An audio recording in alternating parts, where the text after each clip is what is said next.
The 7 last words of the Lord Jesus Christ. Ito po yung 7 huling wika ni Jesus bago po siya malagutan ng hininga.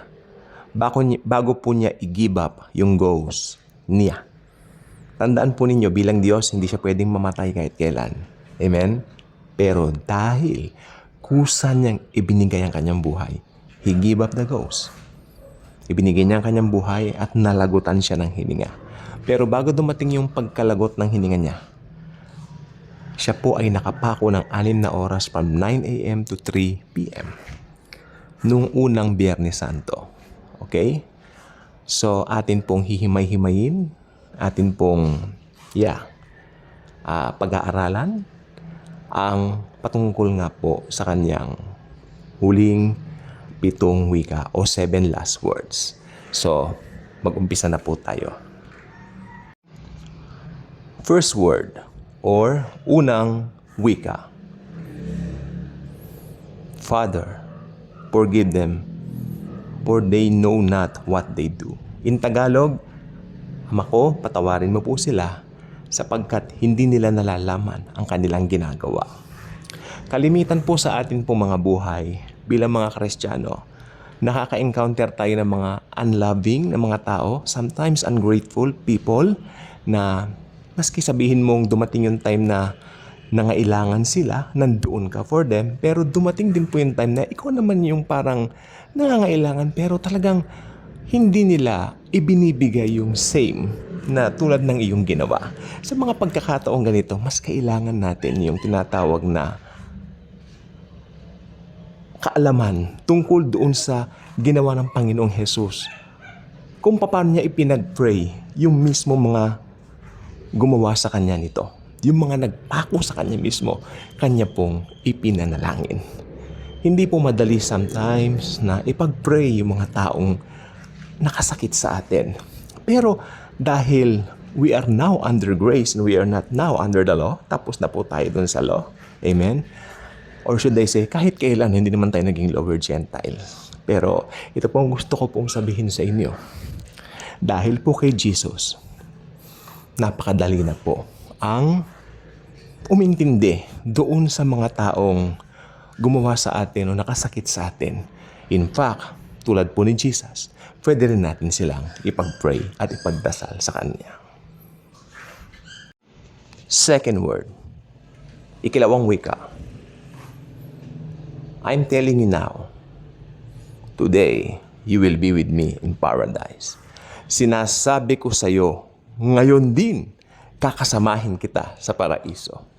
Kay palad nung magnanakaw na katabi ng Panginoong Hesukristo sa krus ng Kalbaryo, yung iba pinangalanan nila siyang Dimas. Pero, kay may pangalan man siya, kay alam natin yung pangalan niya, kay hindi, ang pinaka-importante, makita natin yung lesson dito. Yung magnanakaw po na yan ay walang alam sa religion, walang alam sa mga batas, pero isa lang po ang kanya nakita. The glory of Jesus, even hanging on the cross, dying. Nakita pa rin niya na si Jesus ay King. Nakita niya na si Jesus ay Diyos. Kaya ito ang nag-lead sa kanya na mag-repent at sabihin, Jesus, please remember me when you come into your kingdom. At sinagot nga ng Panginoon, sinasabi ko sa iyo, ngayon din, makinig pong mabuti, ngayon din, sabi niya, kakasamahin kita sa paraiso. Maski sa kamatayan ni Jesus, nagligtas pa rin siya.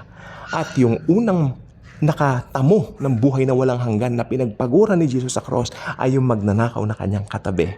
Pangalalanan po natin siyang Dimas.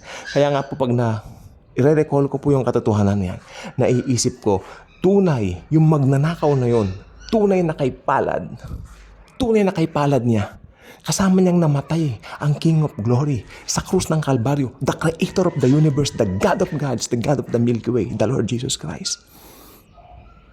Yung pinaka-importanting dapat gawin ni Jesus dito, ang mamatay sa krus, kasama siya roon, katabi niya si Jesus. Siya ang una naka-experience o nakaranas ng tinatawag na kapatawaran na yan.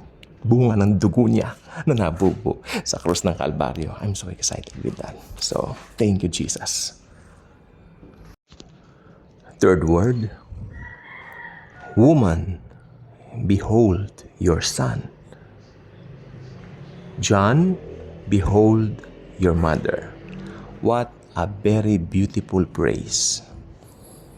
Alam po ng Panginoong Hesukristo na kailangan ng kanyang mother ng isang makakasama. At nakita niya ang tumpak o perpektong company ng kanyang mami. Walang iba kundi si John. Ibinili niya ang kanyang ina kay John the Beloved. Okay? So, lesson po rito, habang buhay pa ang ating mga magulang, both father and mother po natin, habang nandyan pa sila, unang-una gusto kong sabihin na napakapalad po ninyo. Sapagkat mapapalitan ng asawa, mapapalitan ang jowa, mapapalitan ng kahit na sino, pero hindi mapapalitan ang nanay mo o ang tatay mo.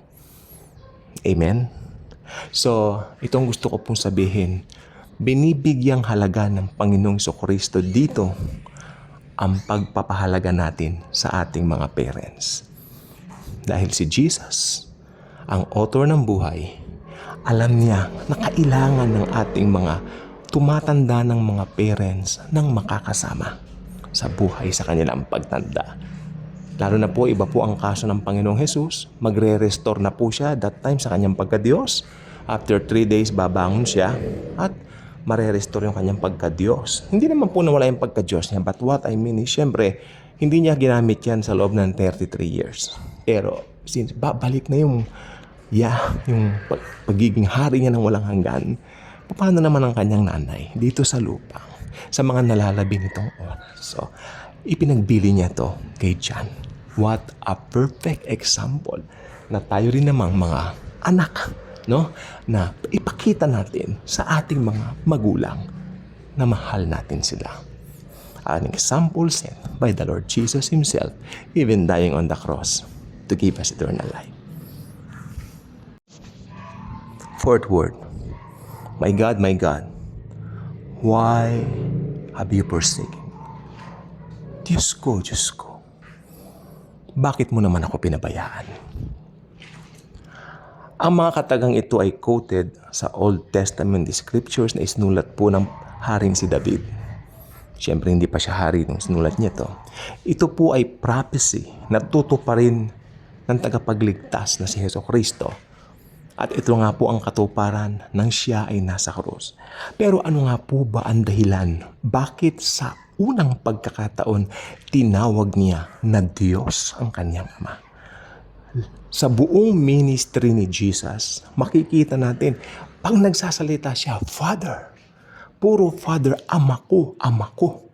Di ba? But this point in time sa krus, nakapako ang Panginoong Hesukristo. Sabi niya, Diyos ko, bakit mo naman ako pinabayaan? My God, why have you forsaken me? Simple lang po ang sagot. During that time, nire-represent na po ni Jesus ang buong mankind sa kanilang mga kasalanan.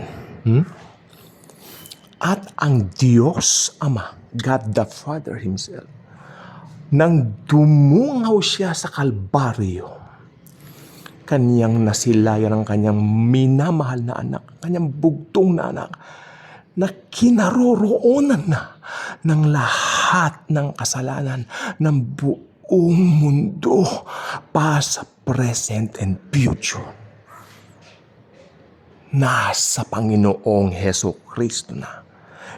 Alam natin na ang Diyos, we know that God kahit kailan hindi siya tatagal ni isang segundo sa kasalanan. Kaya nag-withdraw ang Diyos kay Jesus. Iniwan niya si Jesus alone, dying on that cross, on that very faithful day of First Good Friday. Iniwan niya si Jesus. That's why the Lord Jesus shouted, Diyos ko, bakit mo naman ako pinabayaan? My God, why hast thou forsaken me? dahil sa atin. Dahil sa dakila niyang pag-ibig sa atin. Peep word. I thirst. Nauuhaw ako. Opo, nauuhaw si Jesus sa pagmamahal ng mga tao. Kinauuhawan niya ang bawat kaluluwa. Noon man, ngayon, at sa mga araw pang darating. Tandaan po natin, yung pagpunta po ni Jesus dito, ang dahilan kaluluwa. Meron ka na bang nadalang kaluluwa kay Jesus? Hindi naman po ito para i-condemn ka. Pero naniniwala ako, bilang Kristiyano, ito po yung tugon natin sa kanyang pag-ibig. Magdala tayo ng kaluluwa kay Lord Jesus. Simple, by sharing the good news sa ibang mga tao. Yan ang dahilan bakit siya nauhaw sa krus ng Kalbaryo 2,000 years ago. Ang ginawa ng isang Romanong soldado or soldier, kumuha ito ng esponga. Alam naman natin ang esponga, ginagamit ito sa panghugas ng plato. Binudburan niya ito ng suka, abdo. Ipinapainom niya sa Panginoon. Pero ang sabi ng Biblia, sabi ng Bible, tinanggihan ito ng Panginoong Hesukristo. Sapagkat ang tanging makakapawi ng uhaw ni Jesus ay kaluluwa lamang. Pag-ibig ng mga tao. Pinakamamahal niya ang mga tao. Kaya siya namatay sa krus ng Kalbaryo. Kaya ito po ay ating bulay-bulayin. Pakaisip-isipin. Pakanamnamin natin. Ako'y nauuhaw. Yan ang ikalima na sinabi ng Panginoong Hesukristo habang siya ay nasa krus ng Kalbaryo. Sixth word, it is finished. Yes. Naganap na. And in Greek, ito po ay tetelestai. Amen? Nang namatay si Jesus sa cross, nang isigaw niya yung napaka-importanting word na tetelestai in Greek, no? Or it is finished in English. Yung kortina po ng temple, nahati. Mula itaas, pababa. Ibig sabihin ng gumawa po nun, ang Diyos Ama po mismo, God the Father mismo. Kasi, kung nahapak ito mula baba pataas, ibig sabihin po, gawa po yun ng tao. At yun po ang delikado. Pero makatitiyak po tayo. Amen? Doon po sa Holy of Holies, nahapak yung kortina mula itaas hanggang baba. It means, tapos na po lahat ng mga Old Testament offering. Amen? Yung perfect Lamb of God na i-offer niya na yung kanyang buhay. So, ito ang pinaka-glorious sa lahat. So, in fact, bilang mga Kristiyano, ang tanging gagawin lang natin is to say, thank you, Jesus. In fact, we don't have to do anything than to say, thank you, Lord. Amen? We just have to believe in His finished work on the cross. Ito pong finished work ni Jesus ang pinaka-importanteng ma-preach sa buong mundo. Sapagkat ito po ang magdadala ng buhay na walang hanggan sa mga tao. Amen? So, kung finish na po, nakakalungkot yung ibang mga Kristiyano, meron silang sinasabi, say by grace sila, pero nananangan pa rin sila dun sa mga pwede nilang gawin para ma-please ang Diyos sa kanila. That's wrong. Sapagkat ang iyong both salvation and sanctification, I believe, galing po lahat sa Panginoong Hesukristo. Wala kang pwedeng i-contribute para matuwa ang Diyos sa'yo. Isa kang sakdal na makasalanan na tao. Ako rin ganun dati. But when I believe Jesus alone saves, John 3:16.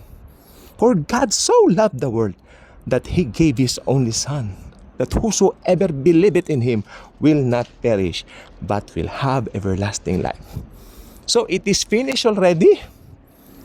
Okay, itong Lenten season na tinatawag lang ito, let this season be a celebration.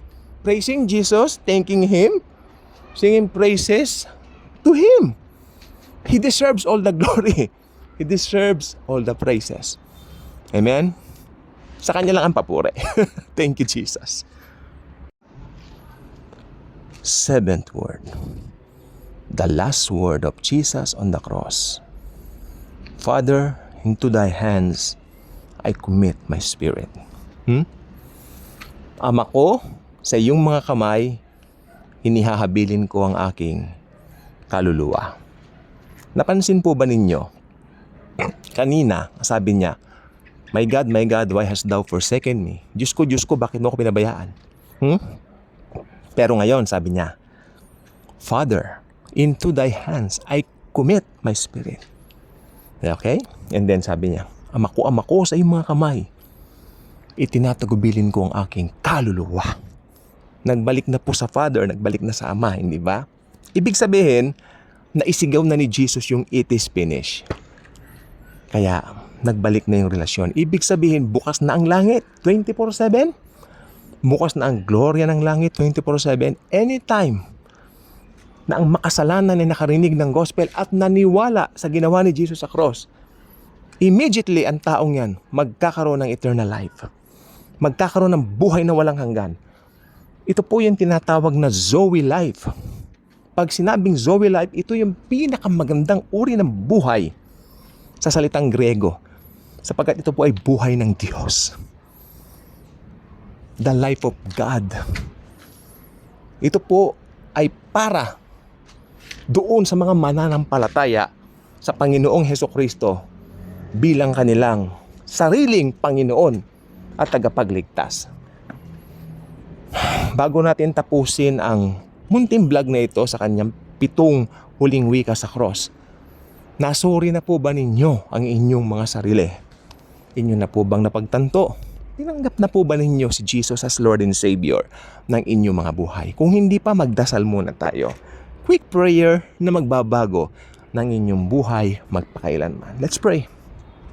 Lord Jesus, I know that I'm a sinner. I know that you died on the cross to pay for my sins.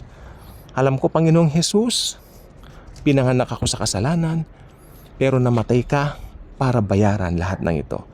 Naniniwala po ako, Panginoong Jesus, na ikaw lang po ang makapaghuhugas ng aking mga kasalanan. Manahan ka nawa sa aking buhay simula ngayon, Panginoon, as my Lord and Savior. Panginoong Jesus, salamat po sa iyo. Diyos Ama sa langit, salamat po sa iyo.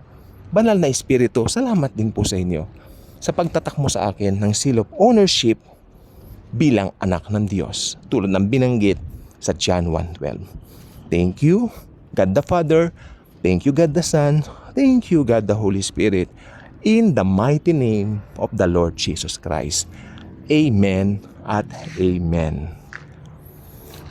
Mga kapatid at mga kaibigan, ako'y nagpapasalamat po sa inyo sa pagsama po ninyo sa akin this week dito po sa ating 7 last words or 7 palabras.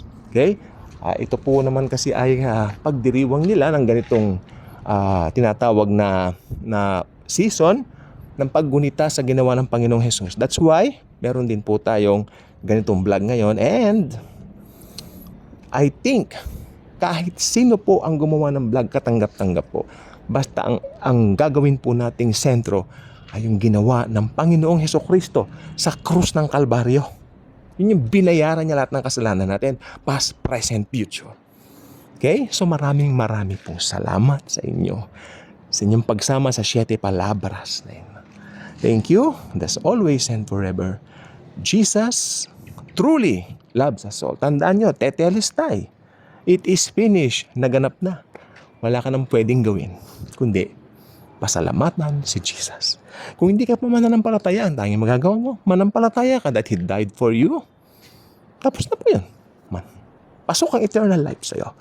So I hope itong Lenten season na to, maging more Jesus conscious tayo rather than religion conscious. Okay?